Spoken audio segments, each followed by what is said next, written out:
Exercise 1.1 question number 3। एक set है B, हमें एक सेट गिवन है और एक फंक्शन गिवन है जो कि O को 0 को P से 1 को Q to R और इस तरह 3S मैप कर रहे हैं। हमने चेक करना है क्या ये फंक्शन 1 है, ऑन टू है, एंड और या फिर इनटू है। ठीक है, हमने इसे मैपिंग की फॉर्म में लिखा। पहले हमें फंक्शन की इन टाइप्स का पता होना चाहिए, तो वो मैं टाइप्स डिस्कस करता हूँ। इनटू फंक्शन में क्या होता है कि जो फंक्शन की रेंज होती है वो सेट बी के इक्वल नहीं होती। मैपिंग में एक आप देखें, एक सेट ए है, एक सेट बी है। ठीक है, ये जो सेट ए होता है इसके एलिमेंट्स को हम डोमेन कहते होते हैं। सेट बी के जो एलिमेंट्स हैं, जैसे इस वक्त 1 2 3, इनको को डोमेन कहते हैं।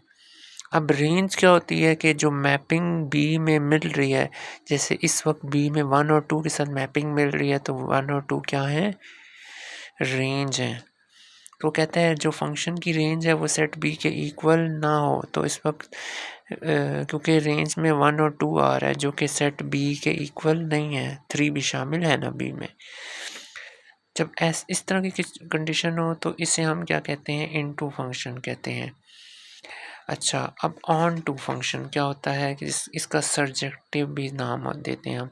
इसमें रेंज सेट बी के इक्वल होती है, यानी सेट बी का हर एलिमेंट यूज़ हो रहा होता है।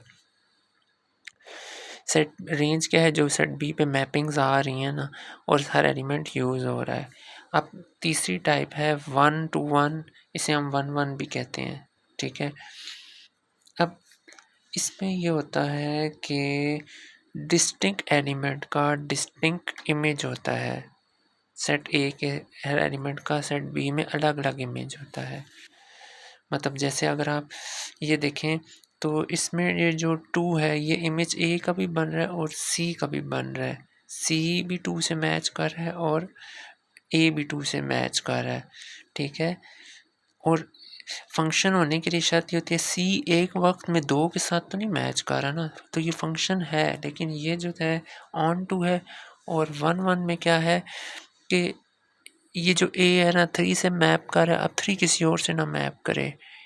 ठीक है, अब बाइजेक्टिव से इंजेक्टिव को पहले देख लेते हैं। इंजेक्टिव फंक्शन कौन सा होता है, ऐसा फंक्शन जो इनटू भी हो और 1 भी हो। इनटू के बारे में अभी मैंने बताया कि जो रेंज है वो सेट बी के इक्वल नहीं है। सेट बी में एक एलिमेंट या एक से ज़्यादा एलिमेंट्स खाली होते हैं। इनटू और 1 में डिस्टिंक्ट एलिमेंट का डिस्टिंक्ट इमेज होता है। तो ये देखें, हर किसी एलिमेंट का हर अलग अलग इमेज है, और जो एक एलिमेंट ऐसा है जो कनेक्ट नहीं हुआ।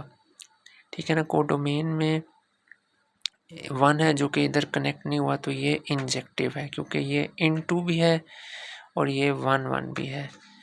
बाइजेक्टिव वो होता है जो 1 के साथ ऑन टू होता है। ठीक है, 1 आपको बता दिया, distinct element distinct image. Onto में ये होता है कि रेंज सेट बी के इक्वल होती है। रेंज क्या होती है, जो सेट बी पे मैपिंग आ रही है और हर एक एलिमेंट पे मैपिंग आ रही है, कोई एलिमेंट खाली नहीं है, जैसे यहाँ पर 1 खाली है।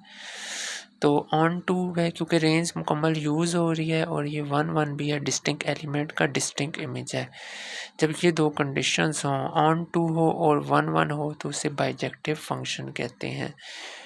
अब ये फंक्शन इनटू नहीं है क्योंकि इनटू में मैंने क्या बताया था कि रेंज के जो सेट बी है उसका एक एलिमेंट ऐसा होता है जो पीछे कनेक्ट नहीं होता, एक या एक से ज़्यादा।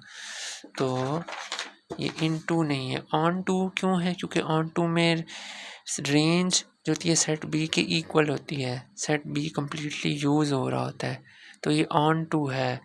ठीक है, ये 1 क्यों है, क्योंकि हर डिस्टिंक्ट एलिमेंट का डिस्टिंक्ट इमेज बन रहा है। अब ये ऑन टू और 1 हो तो उस फंक्शन को हम बाइजेक्टिव फंक्शन कहते हैं, जैसा कि हमने डिस्कस किया।